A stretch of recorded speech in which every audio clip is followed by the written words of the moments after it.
What up, though? Ledge here. Chill with me. Want to talk to you about the super fight card that's going down on Caffeine, Urltv, this Saturday, 5 p.m. Eastern Standard Time. I'll be doing the pre-show at 4 p.m. on Caffeine Top Tier Podcast. So if you care, it's usually an actual surprisingly big turnout. I don't know why people come and check me out, but they do. So it's usually a big turnout. We have fun. We'll talk about the card real quick, show it to you real fast. As you can see, got DNA Geechee, TTop Easy, Danny Myers Drugs, Rum Nitty, Don Marino. All right, we see the card. It's pretty much like a makeup card. Like a lot of these battles were supposed to go down, didn't, making it up right now. Filling the slot for Caffeine and I guess an obligation. And like I said, we can talk about Rum versus Don Marino. Rum wanted to give Don a shot. He thought Don deserved a shot. Uh, Last year it didn't happen. It's happening this year. But I feel like now, especially since what Smack said, calling Rum a gatekeeper, I don't know how I feel about that. I feel like Rum is beyond that.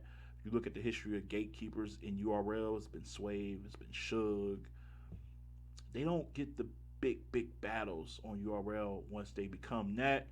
I hope that doesn't happen to Rum. I hope they don't be like, yo, you just hold off the younger guys. Like he deserves a shot at a Lux, a Daylight, a Mook,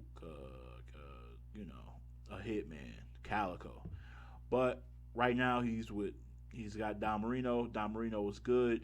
Uh, he gets a lot of flack undeservingly, I feel.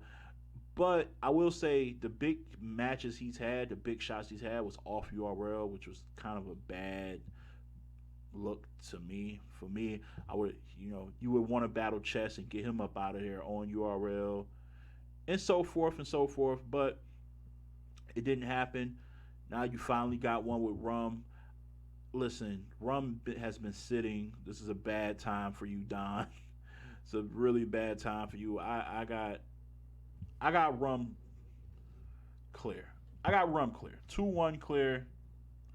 It's just it's no disrespect. It's just like Don ain't got nothing for Rum.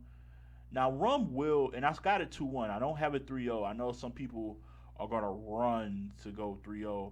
I'm not gonna go there simply because Rum will give you a round. Like just give you a round. He usually starts out slow in the first too, so we're gonna keep an eye on that. Like in the first round, he's not the most like crazy. He be having good shit because he just doesn't have bad material because he's Rum. But if you look, it's not gonna be overly crazy. And I look how he gave Drugs the first, pretty much in my opinion.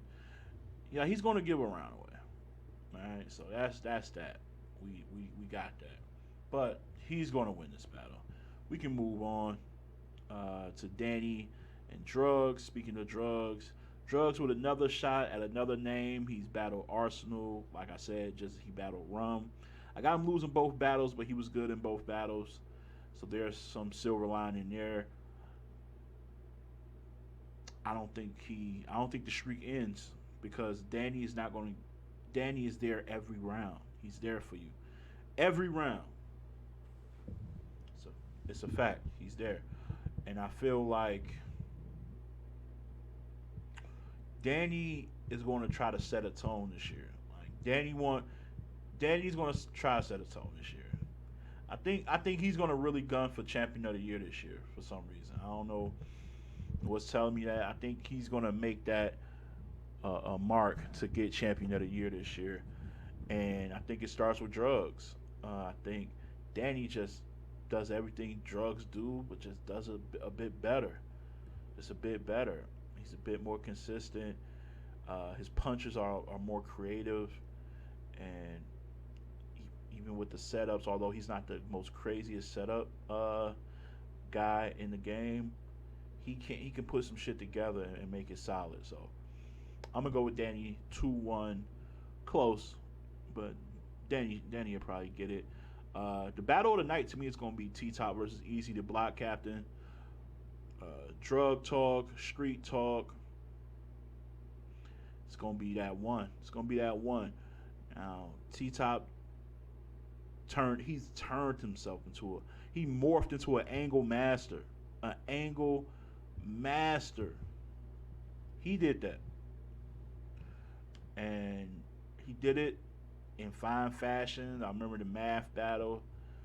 He was talking to him crazy.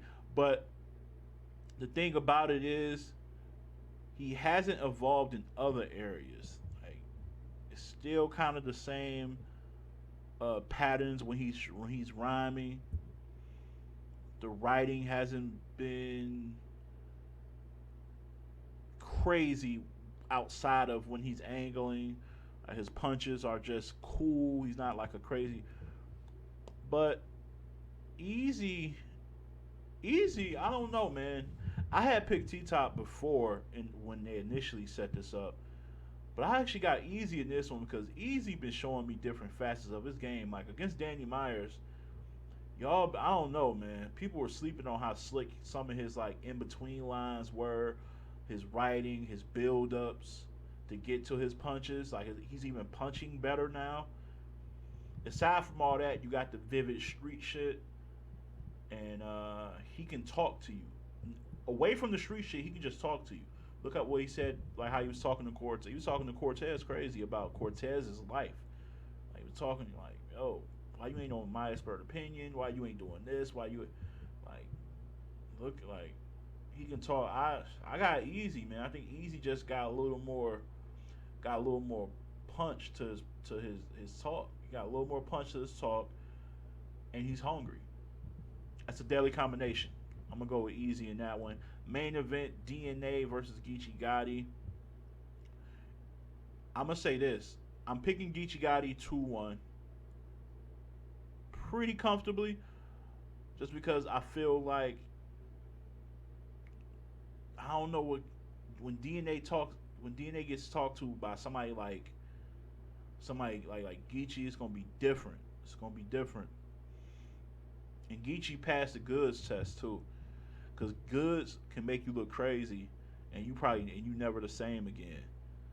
But he countered everything pretty much Goods said in that battle, um, and that's another thing people forget that Geechee has rounds or moments where he talks to you and tells you about yourself.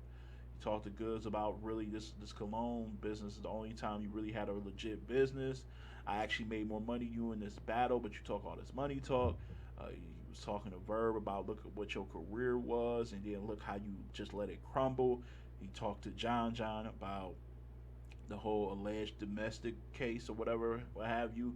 He can angle and talk that shit too about you. Then he got to every fucking bar where he's punching back to back, and he's talking street shit at the same time. So he can get crazy. Now, if DNA shows up with the DNA versus Lou Castro, which I personally feel, it's my opinion, it's the best DNA I've seen because the substance matched the creativity. DNA is a legend, and he always will be a legend. But the reason I never ranked him as high as he should be ranked is because when I go back, it's fast food. It's like in the moment this will hit, but I don't go back to it and be in awe of it. You know what I'm saying? Because it's a lot of current event references. So if it's in that a moment in time, it's going to be crazy. But then, it's going to, just look at how he was rapping in the BET tournament or whatever. Picking random celebs out, name dropping, inserting them in the bars.